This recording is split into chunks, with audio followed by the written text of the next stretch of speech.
Mar del Plata, Argentina, as search teams raced against time and stormy seas to find a missing Argentine submarine. Officials said on Sunday that earlier hopeful reports that the crew might have tried to make satellite calls in recent days appeared to be wrong. The Defense Ministry on Saturday had based optimistic statements on reports that there were 7 attempts to communicate by satellite phone from the search area off the Patagonia coast.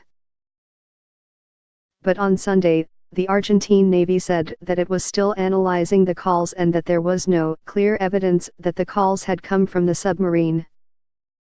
And the satellite phone company Iridium said in a statement that it had found no evidence that an Iridium phone aboard the vessel had been used since Wednesday morning.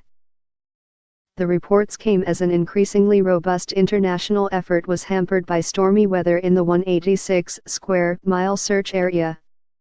Waves towered as high as 22 feet, while thunderstorms and powerful gusts of wind hindered the visibility and mobility of Argentine, American, British, Chilean and Brazilian military personnel scouring the area in ships and aircraft.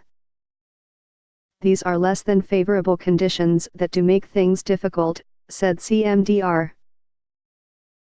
Eric Reynolds, a United States Navy spokesman. You're talking about 44 sailors out there.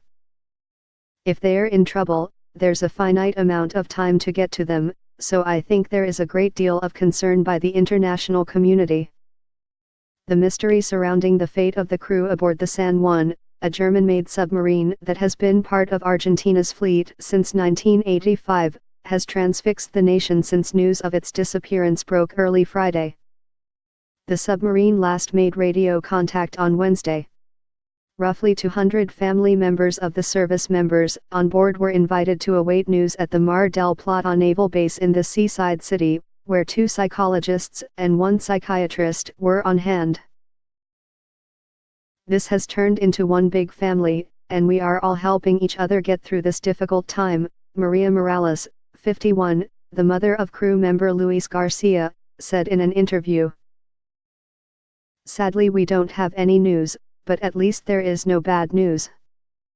On Sunday, Argentine Navy officials sought to temper hopes raised the previous day by reports of the satellite phone calls. Iridium officials have repeatedly called the company's satellite phone on board the vessel since Friday, but have had no luck getting through, according to an employee familiar with the effort who was not authorized to speak on the record.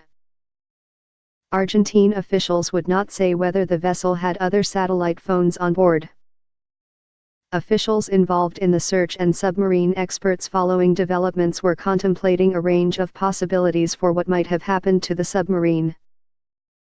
The best-case scenario, according to some experts, was that the submarine's communications gear malfunctioned perhaps as a result of a fire or flood, but that it did not lose the ability to navigate.